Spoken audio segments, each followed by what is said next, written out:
Ce cours dédié pour l'élévation de l'âme de Karen Ruth Lane, Zechron Livracha. Donc nous sommes dans les 3 semaines de deuil entre 17 Tammuz et 9 Av. Ces semaines pendant lesquelles les 2 temples ont été détruits. Et donc Chazal ont institué beaucoup de lois de deuil. Du point de vue de la Gemara, il y a très peu de choses à faire. Et c'est une des mitzvot où nous voyons que chaque génération, Chazal ont rajouté. Chaque génération, enfin ça a pris 2 millénaires. Mais jusqu'à 500 ans, on va dire, les rabbins rajoutaient d'autres limitations durant cette période-là pour bien marquer le deuil, qu'on comprenne. D'habitude, Chazal, une chose qui va bien, alors on n'a pas besoin de la toucher. Mais quand on voit qu'il y a ici un problème, alors on ajoute encore des barrières pour renforcer cela. C'est le cas du deuil, parce que les gens s'habituent à vivre en deuil. C'est comme quelqu'un qui vit dans l'obscurité, c'est dans la lumière, on le met dans l'obscurité. Au bout d'un moment, il s'y fait. Et s'il amène des enfants, ils procréent dans l'obscurité, et après il y aura des enfants qui vont naître dans l'obscurité, et les enfants ils croient que c'est ça la réalité, dans la pénombre. Ils oublient c'est quoi la lumière. On doit leur dire non mon cher ami, nous venons d'un monde de lumière, on est maintenant en situation anormale de pénombre. Et à cause de notre mauvais comportement, on a été chassés de notre terre, le temple a été détruit, et nous devons réparer. Et chaque génération où les raisons pour lesquelles on est parti en exil n'ont pas été réparées, et ben on reste en exil. Et on peut rajouter ras-le-bol. D'accord, ça fait bientôt 2000 ans, 1930 et quelques années, 1940, je crois qu'on est arrivé déjà. Ça suffit.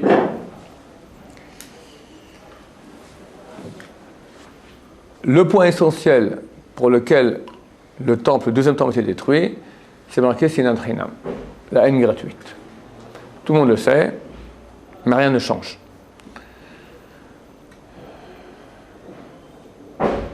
Qu'est-ce que c'est que la haine gratuite? C'est quelqu'un qui, de façon innée comme ça, je l'aime pas. Évidemment, je recherche maintenant des bonnes raisons de ne pas l'aimer. D'habitude, je les trouve, parce que personne n'est parfait. Alors, la Torah a interdit d'haïr son prochain. Je vais aller plus loin. La Gemara, dans le traité Gittin, il y a quelques pages, la page 55 et la page 57, ce sont des pages qu'on peut étudier le jour de Tisha B'Av, le 9 Av. On ne peut pas étudier tout ce qu'on veut. La Torah, elle réjouit le cœur, mais on peut étudier les choses qui sont tristes. Et dans ces pages-là, la Gemara raconte beaucoup d'épisodes relatifs à la destruction du temple et à cette époque-là. Toutes les choses qui ont amené la destruction du temple, les grands malheurs qu'il y a eu à cette époque. Et comment commence la Gemara? Elle dit que l'homme doit faire attention de ne pas endurcir son cœur. À cause de l'histoire de Kamsa et Bar Kamsa, Jérusalem a été détruite. Cette histoire est connue, néanmoins je vais la répéter pour ceux qui ne la connaissent pas. Il y avait un monsieur, un notable, qui avait un ami qui s'appelait Kamsa. Il avait un ennemi qui s'appelait Bar Kamsa. Le notable a dit à son serviteur, va, je fais un grand repas, un festin, va appeler mon ami Kamsa. Ça veut dire s'est trompé, il a appelé Bar Kamsa. Le notable arrive au repas avec tous les invités, et qui y voit Bar Kamsa, il dit, mais c'est ce type-là, c'est ce type dont j'ai la haine, qu'est-ce qu'il fait ici? Il lui dit, désolé mon cher ami, tu déguerpis, c'est pas pour toi. Bar Kamsa lui dit, écoute, ne me fais pas honte en public, tu me mets dehors comme ça se fait pas, je te paye tout mon repas. Il dit, pas question, tu pars. Écoute, je te paye à moitié du repas. Un festin, 100 personnes, d'accord, un repas commandé chez un traiteur de qualité. Tu lui dis, pas question. Je te paye tout le repas. Mais ne me mets pas dehors comme ça en public. Tu lui dis, pas question. Il le met dehors. Par comme ça, c'est dit, c'est comme ça. Il y avait là-bas des sages d'Israël. Ils ont vu, ils n'ont rien fait. Donc c'est-à-dire qu'ils sont pour. Hein, pardon? Qu'est-ce que vous voulez qu'il fasse? Qui vient le voir, il dit, écoute, viens, on va te parler un peu. Laisse-le, c'est pas si grave, qu'il fasse quelque chose. Bon, c'est pas facile. Des fois, le notable, il ne sait pas faire. En tout cas, Bar Kamsa s'est dit, ils sont tous dans le même clan, eh ben, je vais me venger. J'ai une question. Quand voit une situation comme vous venez de décrire, on doit prendre celui qui se fait, on va dire, agresser ou celui qui se met en colère? L'agresseur. Tu veux dire du type qui se fait agresser. Bon, tout dépend qui. Si tu peux, l'agresseur n'est pas calmable. Alors essaye un peu de consoler l'agressé. Si tu peux empêcher l'agresseur d'agresser, c'est certain que c'est mieux. Bar comme ça, c'est dit, c'est comme ça. Il est allé faire une délation, donc en bon français, balancer une fausse accusation contre les sages d'Israël à l'empereur, qui venait avec son armée, et ils ont détruit le temple. Je le fais en cours parce que c'était un peu plus compliqué. Il a envoyé l'empereur qui me dit que c'est vrai. Et, envoie un sacrifice, tu verras qu'ils vont pas un sacrifice de ta part, tu verras qu'ils vont pas le sacrifier. Et en route, lui a pris le sacrifice, il a de la bête à sacrifier, il lui a mis un défaut qui chez les goïms n'est pas considéré comme un défaut, par exemple à l'œil ou bien à la lèvre, ils lui font la lèvre, et pour les juifs, c'est considéré comme un défaut qui rend impropre ce sacrifice. Les sages d'Israël ont dit, on va sacrifier quand même. Alors il y a un chacham, je crois que s'appelait Ravi Yochanan Ben Amkolash, si je me souviens bien, il a dit, les gens vont dire qu'on peut sacrifier des bêtes qui ont des défauts. Bon, alors qu'est-ce qu'on va faire? La seule solution, c'est on liquide Bar comme ça, parce que sinon l'empereur vient et va tuer tout le monde. Rabbi Yochanan Ben Amkolash, il a dit, les gens vont dire, celui qui amène un sacrifice qui n'est pas comme il faut, qui a un défaut, on le tue. Pour finir, Bar comme ça est reparti, il a dit, tu as vu, j'ai amené, c'était un sacrifice sans problème, et ils l'ont pas sacrifié, donc ça veut dire qu'ils ont fait une révolte contre toi, ils sont révoltés. L'empereur est venu, et il a liquidé Yerushalayim, et depuis ce temps-là, on souffre en exil. Tout cela a commencé par l'endurcissement du cœur de ce notable. Et ça nous concerne. Ça nous concerne. C'est aujourd'hui la majorité des couples qui se marient divorcent. Ça provient principalement de ce défaut. On souffre d'un orgueil qui ne nous permet pas de céder, de passer outre, de dire ok, c'est pas si grave. À entendre dans Bava Metzia, la Gemara dit, page 30, elle dit Jérusalem n'a pas été détruite que parce que Bnei Israël faisait le din Torah.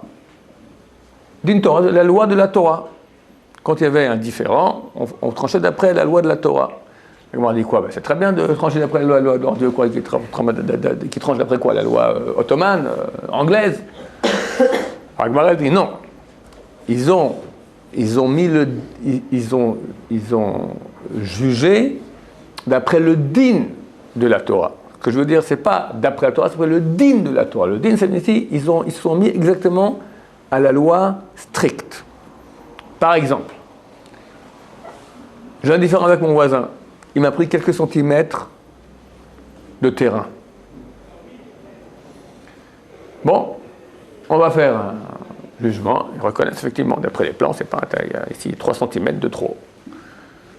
Bon, alors, lui dit, ok, je suis prêt à te payer. Non, je veux que détruise le mur. Je détruis tout maintenant, il y a des étages, enfin, on casse tout, c'est un peu compliqué. Mon cher ami, tu m'as volé, tu me rends. J'invente, je ne sais pas si le din est exactement comme ça, mais quelqu'un va dire, d'après le din c'est comme ça, et bien mon cher ami, je veux le din. Et aujourd'hui, très souvent dans des tribunaux rabbiniques, tu entends des gens qui disent, moi je veux le din à fond. Ok, mais tu veux faire un compromis? Pas de compromis. Alors c'est une obligation. La Torah oblige. Va'asita yashar ve'atov. Il y a une obligation, un verset. Va'asita yashar ve'atov, tu feras ce qui est juste et ce qui est bon. De là, il y a une obligation de faire des compromis. Celui qui ne fait pas cela, il peut amener une destruction de Jérusalem. Et la Gemara témoigne que c'est ce qui s'est passé. Et c'est des problèmes de mésentente entre les gens. Parce que chacun croit qu'il a raison, et peut-être qu'il a raison. Oh, ok. Et alors, t'as raison. T'as le droit de faire au-delà de la raison. C'est ta tov, tu feras ce qui est bien. Des fois, la raison, elle est super rigoureuse, c'est une justice rigoureuse. Pourquoi? Fais un compromis. Non, mais je ne vais pas m'écraser. Écrase-toi. Croyez-moi, si les gens étaient prêts à s'écraser, si les gens étaient prêts à avec plus d'abnégation, à donner à l'autre, l'univers serait complètement différent. La Torah on parle malgré tout par exemple d'abomination. Quand on parle par exemple de relations interdites ou quoi que ce soit, de choses qui existent dans le monde et qui peuvent créer justement une touma supplémentaire. Même ça, en fait, on doit avoir une attitude de non, je parle de différentes religions. C'est indifférent, on s'entend pas. La différence, ça peut être de savoir qu'il y a un comportement qui est... Non, je parle d'un conflit. Un conflit d'intérêts entre deux personnes. Dans un couple, tu m'as dit comme si. Et toi, c'est toi qui m'as dit comme ça. Et pourquoi tu m'as dit? Et t'as pété, moi j'en peux plus. Il y a des limites. C'est exagéré. Écrase-toi. Moi je vous dis à ce type-là, écrase-toi. Je peux pas. C'est trop. Ce c'est trop, ça veut dire quoi? Qu'il a une personnalité qui prend de la place. Il n'est pas prêt à régresser. Alors, le problème, c'est que l'autre aussi, il a une personnalité qui prend de la place. Alors, qu'est-ce qui se passe? Lui, il prend de la place. Lui, le terrain de chacun, la limite entre les deux, c'est là. Mais lui, il prend plus de place. Il arrive là. Lui, il prend plus de place, il arrive là. Qu'est-ce que ça fait? Boum. Boum. Donc, que lui, là, il régresse vers là, et qu'elle régresse vers là, et tout ira très bien. Et si on reste encore un peu, ça sera encore mieux. Et c'est la source de la majorité énorme des problèmes qu'il y a dans le monde. Parce que la haine entre les gens, ça les bouffe complètement. C'est dur, les conflits au travail, dans l'amitié, dans les relations avec les gens, dans les communautés, entre voisins. Ma question, c'est est-ce que Attends, je continue. Entre voisins, dans le couple, avec les enfants, l'éducation, un père, une mère qui s'énerve. Des fois, ils ont tort. Vas-y, régresse, tu peux des fois reconnaître que tu as tort. Ou moins t'énerver, ou pas. Des fois, on est pris par une haine. Pas faire le dîne, la justice rigoureuse, à fond. Passez outre. On gagne énormément. D'abord, pour nous-mêmes. Parce qu'on se calme. Parce que sinon, chaque chose nous met hors de nous. La Gemara, elle dit qu'il y a 3 personnes pour qui la vie n'est pas une vie. Un de ces 3, c'est les ratranim, les gens qui sont coléreux. C'est quoi une colère? Une colère, c'est que je ne peux pas accepter que ça n'aille pas comme je veux. C'est un trop-plein d'orgueil. Mais le type, sa vie n'est pas une vie. Parce qu'à chaque seconde, il s'énerve. Et pour l'entourage, on n'en parle pas. Les gens commencent à avoir peur de... On ne peut rien lui dire, ce type. On ne peut rien lui dire. Ce type-là. Et s'il prend une position de chef de famille, ça devient un calvaire pour tout le monde. La femme, les enfants, les petits-enfants, d'accord? Et il vieillit. Et quand il vieillit, c'est pas qu'il devient plus souple, encore plus rigide. Et des fois, il devient tordu. Donc sénile, tordu, rigide, coléreux. Qu'est-ce qu'on fait avec ça? Très très dur. Apprendre dès la jeunesse à s'écraser, c'est tellement bénéfique. Et c'est pour cette raison que le temple a été détruit.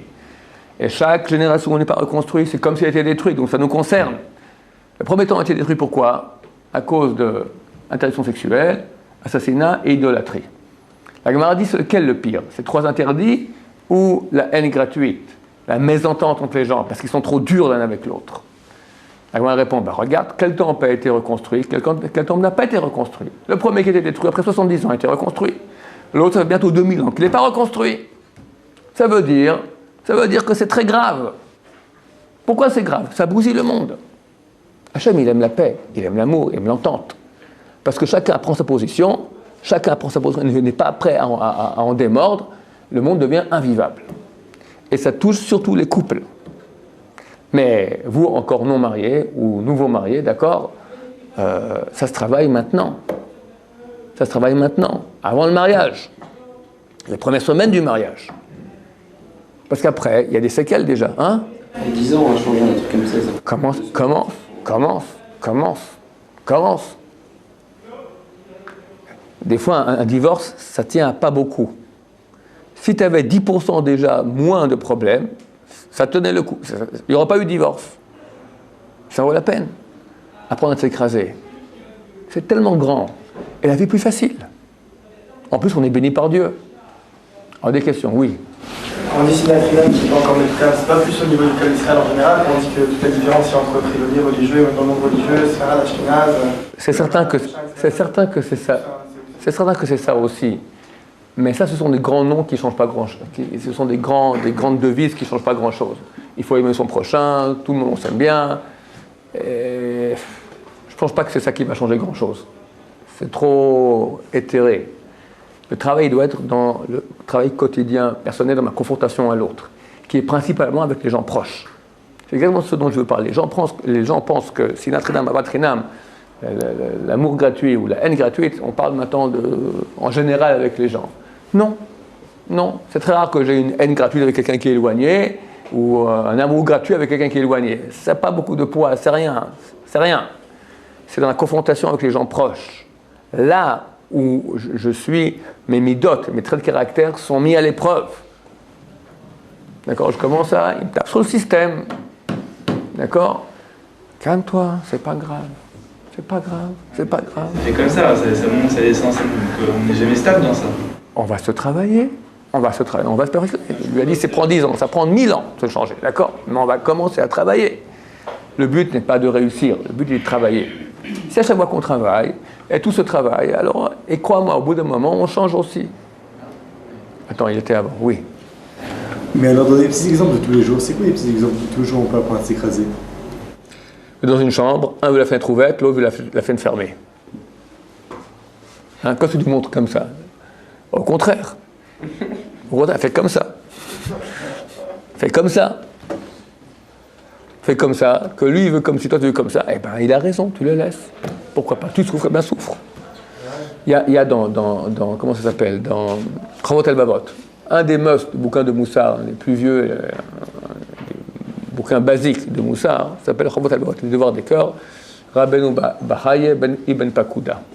Là-bas, il dit que, je ne me souviens plus exactement de son langage, mais l'exemple extraordinaire, le niveau auquel il rêve d'arriver, est comme celui qui raconte qu'un beau jour, il était dans un bateau, couché, et un des matelots est venu, je crois le capitaine, et il lui a, sous votre respect, il lui a uriné dessus. Et lui, il a senti aucune différence que si on avait ça ou pas.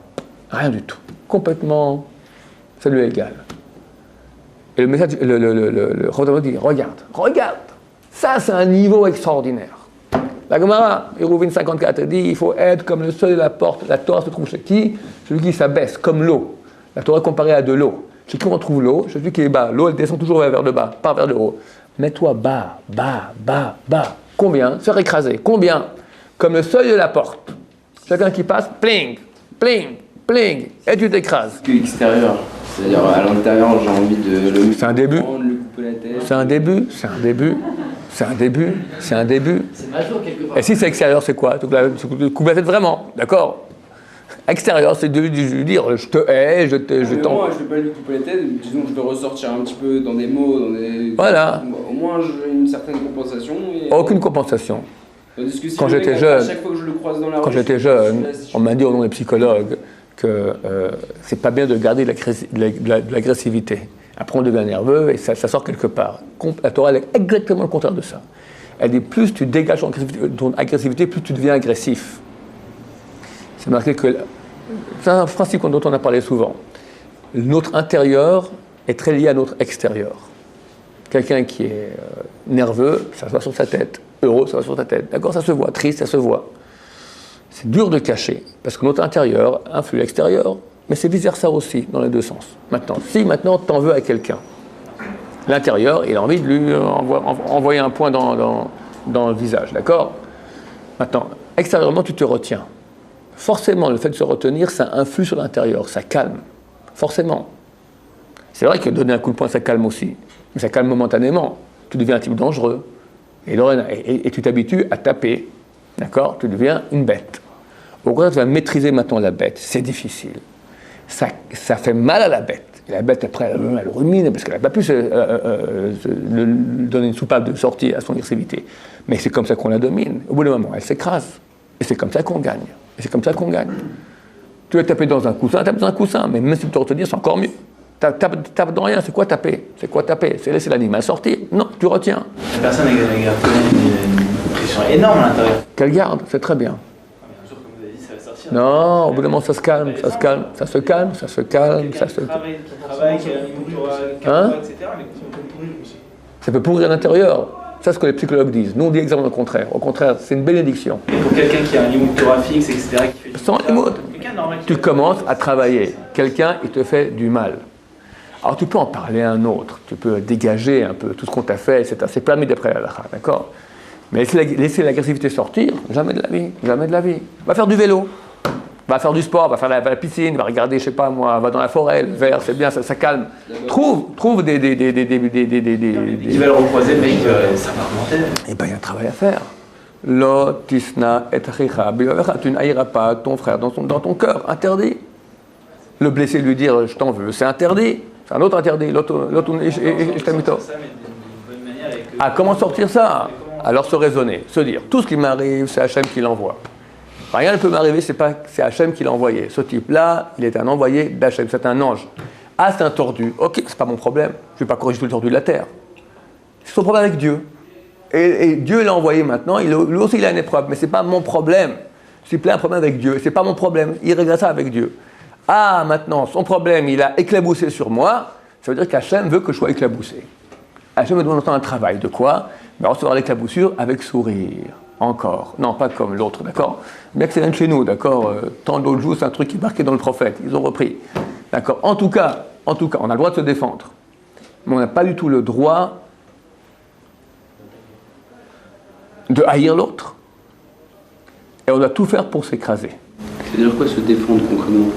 Quelqu'un vient maintenant me faire du mal. Je peux me défendre. Empêcher. Empêcher, je l'empêche. Maintenant, s'il vient, je l'empêche de me faire du mal. C'est marqué à Balorgechash, comme l'orgue, qui va te tuer. Lève-toi en premier et tue-le. Tu peux. Pas du mal physique. Quelqu'un, il a un comportement que dans ma vie de tous les jours, ça me perturbe à tous les niveaux. Ouais. Je peux pas accepter ça, donc je me défends en le faisant remarquer, en le disant. Tu peux le lui dire, mais avec gentillesse, ou envoyé par un délégué, quelqu'un qui va expliquer mieux que toi, parce que toi, tu es plein de sentiments. Et ça, déjà, le discours, il est tronqué. Il ne voudra pas écouter. Il va t'en vouloir. Tu vas en vouloir encore plus qu'il ne t'a pas écouté. Donc, faire une lettre. Ou par quelqu'un d'autre qui explique. Ken. Ouais, quelqu'un qui est coléreux, déjà, à la base, le moindre truc, ça l'irrite. Alors vous avez dit, il faut qu'il s'écrase. Alors, déjà, le moindre truc, ça l'énerve. Il va s'écraser une fois, il s'écrase deux fois. Par exemple, voilà, l'autre, il passe 8 jours aux toilettes, l'autre, il veut la fenêtre, l'autre, il veut la lumière, l'autre, il le pousse, l'autre, il l'insulte, l'autre, il écrase le pied, ainsi de suite. Excellent. Il prend. Déjà, lui, à la base, il est nerveux. Ouais. Alors, il accepte. Au bout d'un moment, il y en a, il ne peut plus. Donc, s'il y en a 15, le 15e, il va morfler. Ton analyse, elle est bonne, mais elle est horizontale. Tu as oublié un élément qui est le plus important de tout, c'est Hachem. Hachem lui a envoyé maintenant quelqu'un qui lui fait ci, ça, et ça, et ça, et ça. Pourquoi Hachem lui envoie ça? Il lui en veut pour le faire travailler. Alors, ta réponse à ta question. Hachem veut qu'il travaille. Hein? Il a des capacités d'encaisser un infini comme ça. Le type il est nerveux, il tape des colères tous les jours. Il se dit ah tiens j'ai écouté votre chiour, moi je vais arrêter de taper des colères. Il a des capacités à chaque fois que quelqu'un il va lui tomber dessus de se retenir et de plus jamais retomber. Ce type-là il doit travailler, il se mettra encore en colère mais de moins en moins. S'il travaille, au bout d'un moment, ça j'arrive à l'expliquer, tu as un type qui se met en colère pour un rien. Après, il se met en colère, mais c'est pas qu'il salive et les yeux deviennent tout rouges, d'accord? Juste, il crie. Et puis après, il y en a un, il se met en colère, il parle avec haine, d'accord? Mais la parole, c'est pas en criant, c'est un bouillonnement intérieur qui s'exprime un peu. Après, il parle calmement, mais dans les yeux, on le voit très très nerveux, mais il parle calmement. Après, c'est juste les yeux, il dit rien. Puis après, c'est juste dans le cœur. Et c'est long. Et après, c'est dans le cœur, ça se réveille et ça s'éteint. Puis après, il n'y a rien du tout. Donc il y a des niveaux, On est tous en train de travailler, chacun doit travailler sur la colère. Et c'est dur. C'est du jour au lendemain. Ça n'existe pas, je répète et je l'ai dit 40 000 fois, on n'est pas des crêpes. Mais ça ne nous désengage pas l'obligation de travailler. On doit travailler, surtout sur la colère, surtout sur le fait de passer, l'évater, comment s'annuler, s'écraser, céder, tu cèdes, tu donnes, tu acceptes. C'est Hachem qui l'a, par exemple, Hachem il vous envoie votre épreuve. C'est clair. Je dois voir. Alors l'autre il peut aussi très bien dire ah il m'a créé dessus, c'est mon épreuve aussi. Donc c'est infini ça. Chacun dit que c'est l'épreuve, alors le monde dit comme ça. Alors lui c'est mon épreuve, il m'a énervé, ah lui c'est mon Rouven, épreuve, il m'a répondu, voilà. lui il m'a énervé. Shimon, pour Shimon, dans son passé, il a flanqué une tarte à quelqu'un. Son tikkun maintenant, j'invente, hein, son tikkun maintenant, sa réparation, c'est qu'il se fasse donner une tarte aussi. Bon, comment ça se passe? Il va dans la rue, et sans faire exprès, il marche sur le pied de Rouven. Rouven, c'est une grande baraque, très, très, très nerveuse. Et il ça va pas, il lui flanque une tarte. Shimon a reçu une tarte, qui n'est pas du tout légitime. On marche sur le pied sans faire exprès, excusez-moi, qu'on va ramasser une tarte. Shimon, par là, a réparé ce qu'il devait réparer. Hachem a voulu. Rouven, c'est qui le grand baraquet, c'est Rouven. D'accord. Shimon a reçu la tarte qu'il devait recevoir. Maintenant, comment Hachem a fait? Il a envoyé Rouven. Maintenant, Rouven, il a le droit de donner une tarte à Shimon, il a tort. Mais Hachem a voulu que Rouven envoie une tarte à Shimon. Qu'est-ce qu'il a fait? Il a dit, je vais maintenant faire une épreuve à Rouven. Rouven doit se travailler pour ne pas donner des tartes à tout vent. D'accord? Comment je vais faire pour qu'il se travaille? Moi, je vais envoyer Shimon qui va le marcher sur le pied. Attends, deux choses une. Ou Rouven a réussi son épreuve, ou il la rate. S'il la rate, il sera coupable. Il sera coupable. Et il s'enfonce, il aura une facture là-dessus, Rouven, c'est clair. Mais en passant, Hachem a utilisé maintenant l'erreur de Rouven pour que Shimon reçoive la tarte qu'il devait recevoir.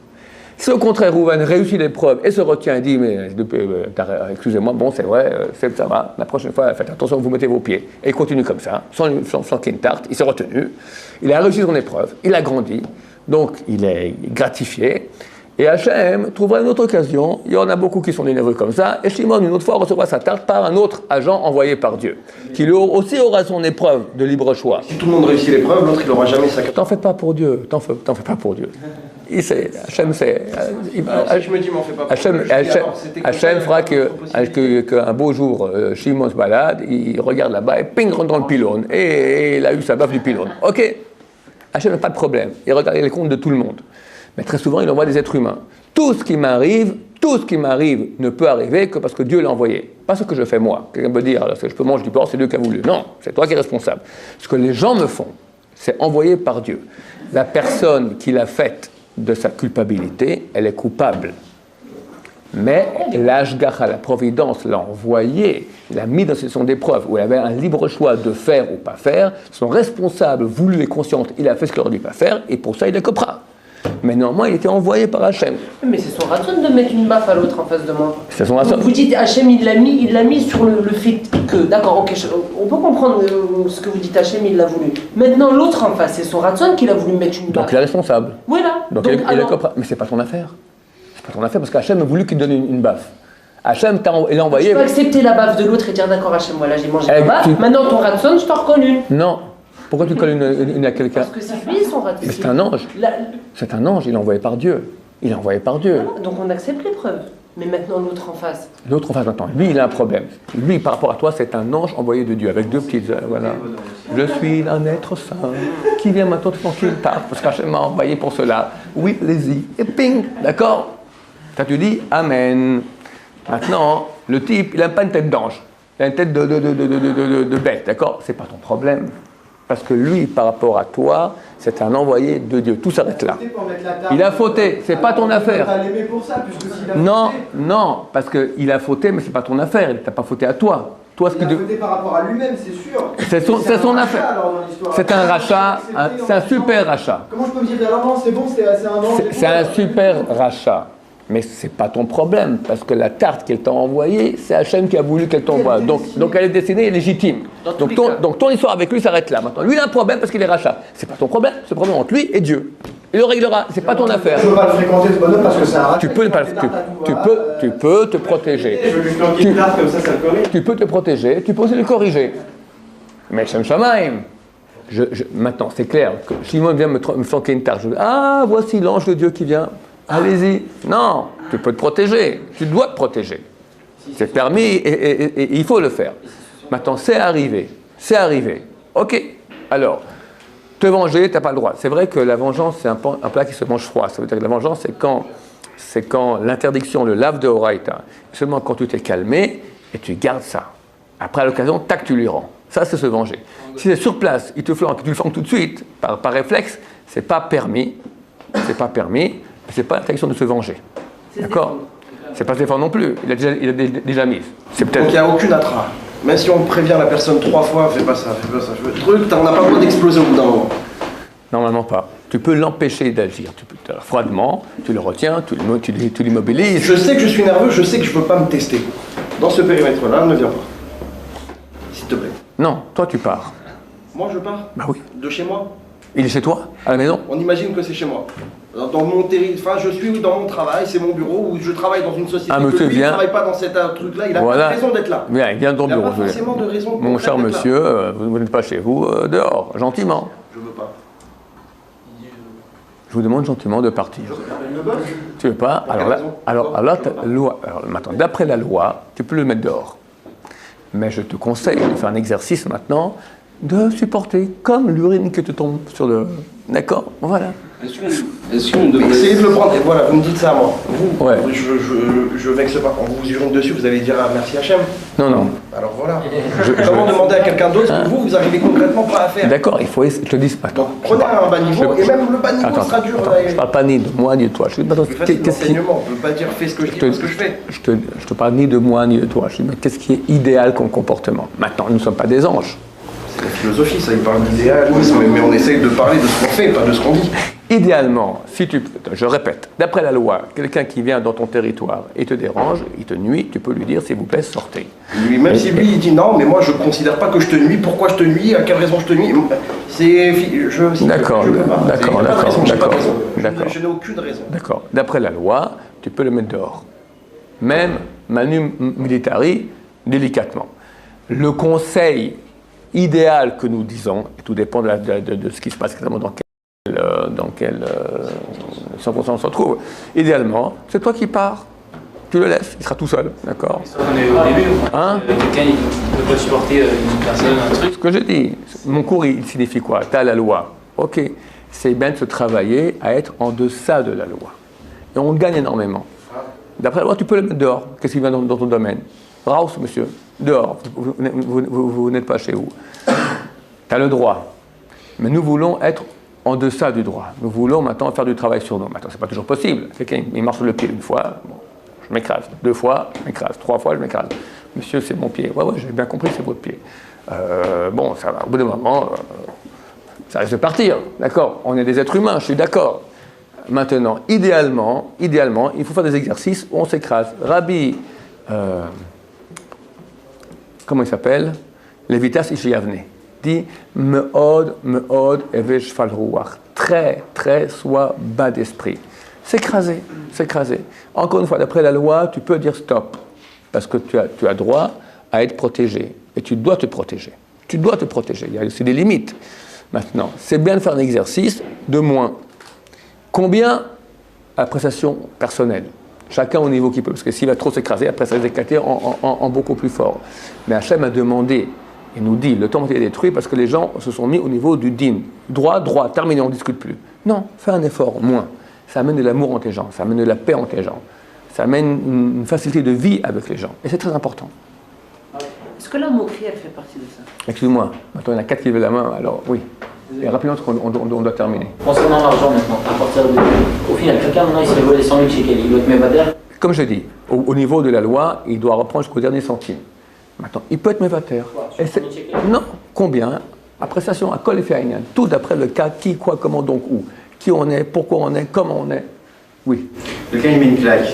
Ouais. Et je devais la recevoir une Hachamay. Ouais. Maintenant, moi je me défends, je lui en remets une. Ouais, lui aussi, il m'en remet une. Mais les deux êtes coupables. Les deux, on est coupables. Il m'en remet une derrière. Bah, et ça part en bagarre. Mais par contre, si je lui avais pas mis la claque, ouais. ça se trouve, si je lui avais mis la claque, peut-être qu'il m'aurait pas mis la deuxième claque, ouais. Peut-être que je voulais peut-être pas la recevoir. Donc les deux, vous êtes responsables de tout ce qui de toutes les conséquences qu'il y a eu après, absolument. Et vous serez jugé là-dessus. C'est interminable dans ce cas-là. C'est vrai. Mais Hachem, il n'y a pas de problème. Ça part en bagarre, je devais Hachem, il y a une calculatrice qui est très précise. Au coup de poing près, ça devait. Hachem, il y a une calculatrice très précise. Il verra exactement, il fera le compte. Le terme, c'est gagnant, en fait. Hein? Le pardon est gagnant. Sur le temple, on a fini pour aujourd'hui, de laisser l'autre poser des questions. Au temple, à l'autel du temple, il n'y avait que des animaux poursuivis qui étaient sacrifiés et non des animaux poursuiveurs. C'est un grand moussard. Hachem aime le poursuivi. Oui. Même les gadol dans la Mishnah, etc., quand quelqu'un leur manquait de respect, ça c'est autre chose. Ça c'est Voda Torah. c'est marqué un Talmid Chacham qui ne se venge pas comme un serpent, c'est pas un Talmid Chacham. Pourquoi? Parce qu'on ne parle pas de lui. Lui, son kavod, c'est rien. Mais c'est le kavod de la Torah. L'honneur de la Torah qui était touché, il doit être vindicatif, se venger jusqu'à la fin, que les gens comprennent. C'est pas moi, c'est l'honneur de la Torah. Et ça, il doit le faire. Et c'est très dur. Parce que des fois, tu n'as pas envie d'aller partir en guérilla contre les gens. Mais il faut le faire. Parce que c'est l'honneur de la Torah. Et les Shem Shamaim, il n'y a pas de... Les Shem Shamaim, il faut être super propre. Le Rav Shach, il a dit une fois, il a dit, ouvrez mon corps, il est pur. Il est pur. Je le fais maintenant, les Shem Shamaim. Ah, c'est des grandes générations, c'est pas toi et moi. Un tzaddik, ça peut être considéré comme un rabbin aujourd'hui, tout simplement. C'est-à-dire, c'est quoi un tzaddik, un Un rabbin? manque de respect à un rabbin, il a dit que ça peut. Un tzaddik, on peut dire qu'en manque de respect à un rabbin. Je sais pas ce que c'est un tzaddik. Qui tu parles de qui est-ce que... Tu as parlé d'un rabbin ou d'un tzaddik, excuse-moi. Oh. Talmid Chacham. Talmid C'est-à-dire que Chacham. quelqu'un qui est ton rave, si tu lui parles mal et qui te le rend pas, est-ce que l'élève peut lui, l'élève qui est là dans le truc, il peut intervenir? Venger. Le rave, qui lui ne se défend pas. Pour l'amour de la Torah. Bien sûr, les Shem Shamaim, bien sûr. Le rave, on va se dire, le rave il répond pas. Est-ce que moi je peux répondre pour le rave? Si le Rav ne répond pas parce qu'il ne veut pas répondre, tu n'as pas à répondre à sa place, parce que quelque part tu usurpes son... Lui, il n'a pas voulu. Mais dans le cas où il ne savait pas, quelqu'un vient et parle mal sur un Talmid Chacham, il faut le rentrer dedans. Absolument. Tu peux rien faire de son tochecha, après lui parler gentiment, à ce monsieur, lui dire, mon cher ami, on ne peut pas s'en Talmid Chacham, un Talmid Chacham, il n'a pas parole à Maba, c'est très très grave. C'est une des raisons aussi pour lesquelles le temple s'est détruit. C'est marqué dans une autre page du Talmud, c'est dans Shabbat, page 119, c'est marqué, Jérusalem s'est détruit que parce qu'on était mévasé, on dénigrait le Talmid Chacham. Baruch Adonai, l'olam amen.